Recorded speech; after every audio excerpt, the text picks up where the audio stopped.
Quais as informações fornecidas por um vetor? O que mapas rodoviários e vetores têm em comum? Como somar vetores? Quando a soma de vetores é igual a zero?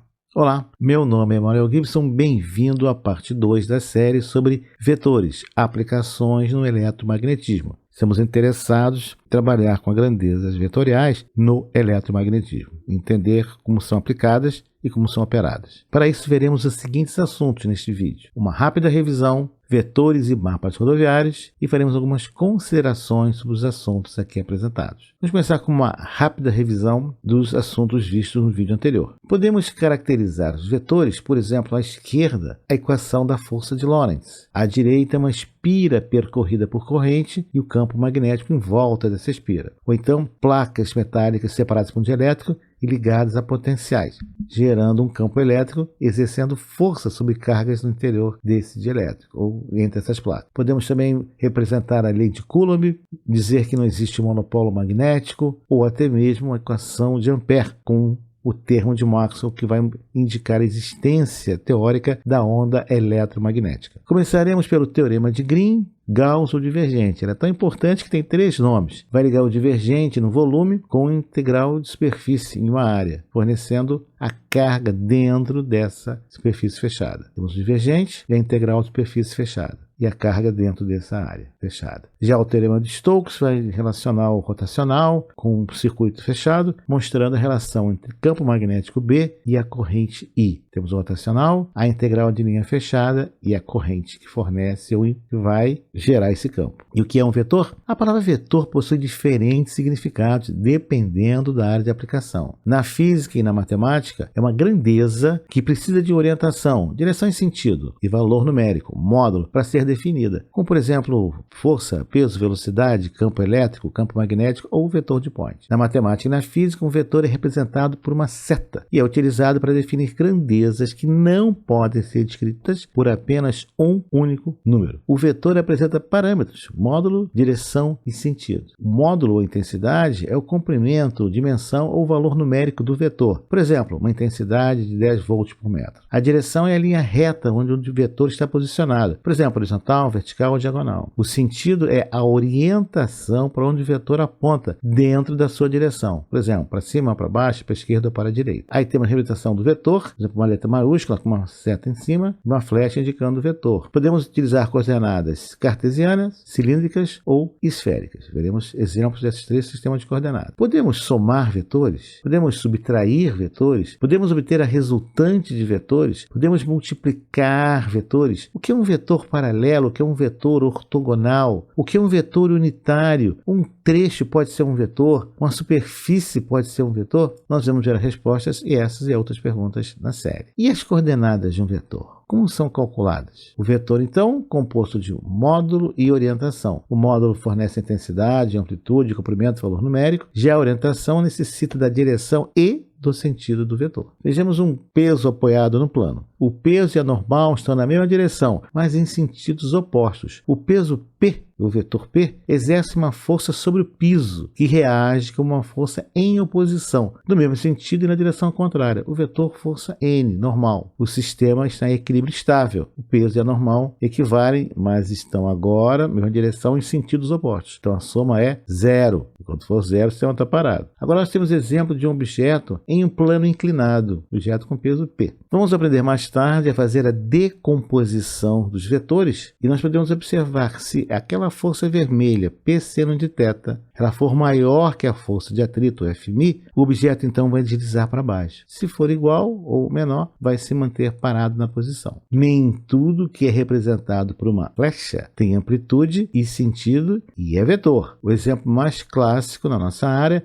é corrente elétrica não é vetor. A direção da flecha está mostrando o sentido convencional das cargas elétricas, ou das cargas positivas. Das cargas positivas positivas saem de U, passam por R e voltam para U. Sabemos que as cargas reais dos elétrons são negativos, mas nós trabalhamos com o sentido convencional. Já há muito tempo que é assim, e pode se acostumar que é assim mesmo. Mas e vetores e mapas rodoviários, afinal, qual é a ligação? Vejamos esse mapa rodoviário da estrada BR-199 que liga a cidade A até a cidade B. São duas grandes cidades A e B. E nós temos duas cidades menores, C e D, no meio do percurso. Essa é a cidade A, esta é a cidade B, cidade D e a cidade C. Observe o marco zero dessa estrada BR-199 da cidade A para a cidade B. Então, se você vai de A para B, aí está o marco zero. Por outro lado, em B, nós temos o marco zero da estrada BR-199 da cidade B para a cidade A. Esse é o sentido de A para B e esse de B para A. Sentido de A para B. Começo tem um ponto de origem A e tem o destino, término B. Já o sentido de B para A, começo, inicio, referência em B e voo, tem meu destino em A. Observe que a direção de A para B é igual à direção de B para A. O sentido de A para B é oposto de B para A, assim como o sentido de B para A é oposto do sentido de A para B. Dizemos então que vetorialmente o vetor AB é igual a menos BA,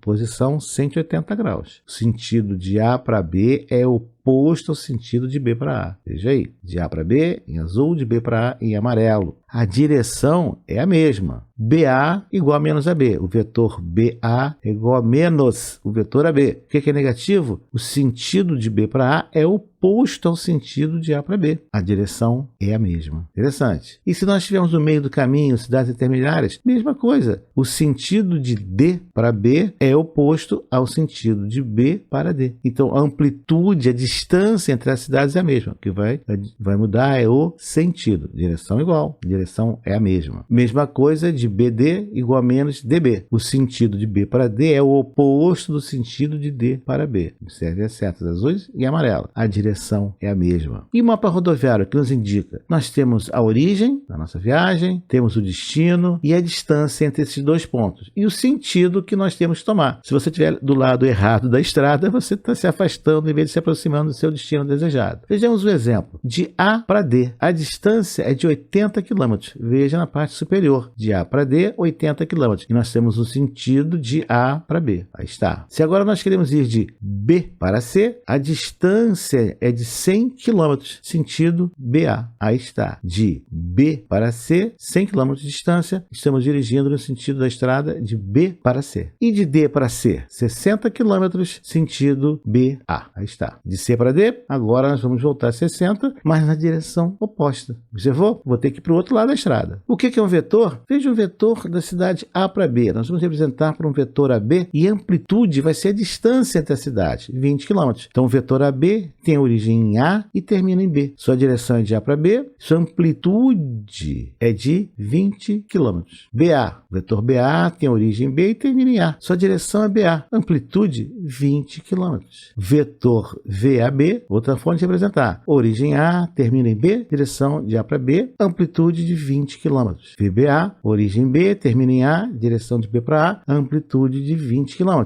Nós sabemos agora que VAB é igual a menos VBA. VBA menos VAB. É só isso, inverter o sentido de 180 graus. Qual é a referência? Então, se a referência é AB, VBA é o contrário, negativo. Se a referência é BA, AB é que é negativo. Pronto, não tem problema. Então, observe, nós temos dois vetores, A e B, eles são opostos 180 graus. Estão alinhados, mas opostos 180 graus. Esse é o módulo de A, a distância, se fosse no mapa rodoviário. E esse é o módulo B, a distância, se fosse no mapa rodoviário. Nós estamos vendo nesse desenho especificamente o módulo e a distância é igual nos dois sentidos. Logo, vetor A mais o vetor B é igual a zero. Você vai somar com menos B, porque B está agora direção oposta a A. O que é um vetor, então? Módulo com intensidade, ou amplitude, comprimento, valor numérico, uma dessas coisas, e orientação que tem que ser direção e sentido. Como é que representa o vetor? Geralmente uma letra maiúscula com uma flecha em cima e uma flecha indicando o vetor. Se você está interessado e quer saber mais sobre eletromagnetismo, aí está uma lista com alguns livros para você começar a se divertir. Considerações. Quase todos os livros sobre eletromagnetismo se iniciam com uma introdução à análise vetorial. Isso, por si só, já é um forte argumento para o estudo dessa área da matemática. Mas qual é a razão dessa introdução? Por que você vai gastar preciosas páginas com esse assunto? Porque o cálculo vetorial é básico e